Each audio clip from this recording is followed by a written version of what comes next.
Narito po ang panggagamutan sa namatay ang kalahating katawan. Ganito po ang mga pamamaraan. Ito'y hanggo sa aklat sekreto ng Sancti Karma. Panggagamutan sa sakit na namamatay ang kalahati ng katawan. Ang paggamot po ay ganito. Pinaghuhubad ang may sakit, pinatataob sa isang hihigan, pinapipikit at pinauunat ang kamay sa hinaba-haba ng katawan. Kung nakataob na, pipaltikin ng tatlong daliri ng kanang kamay ang mga buko ng gulugod. Sa likod na may kalakasan ng kaunti, mula sa itaas na pababa sa loob ng 15 minuto. Pagkagawa nito ay paraanan ng hilot. Ang lugar, o pook ng katawang di maikilos. Pisil-pisilin sa loob ng 6 na minuto. Ang mga hita ay kailangang lamasin ng mabuhay ang pangdamdam.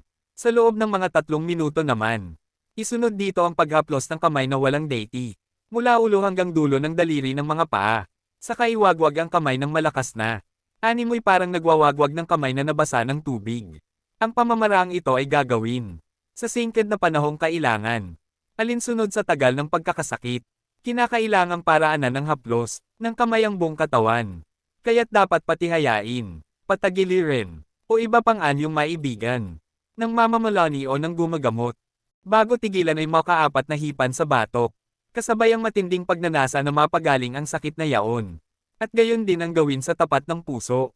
Utusan din namang huminga ng malakas na makaapat, na ang hangin ay papapasukin sa ilong. At palalabasin ng pabigla sa bibig. At sa ikaapat ay pagbilinan imulat na niya ang kanyang mga mata. Ang sakit pong ito ay totoong napakahirap gamutin, na di makukuha ng makalawa, o makaikatlong pagsasagawa, kung kaya't dapat turuan ang may sakit na umisip ng madali niyang paggaling. Alalaon bagay udyukan ng katawan ng makawala, sa paghihirap na yaon, at pagsabihan na piliting ikilos ang di may galaw na mga bahagi ng katawan.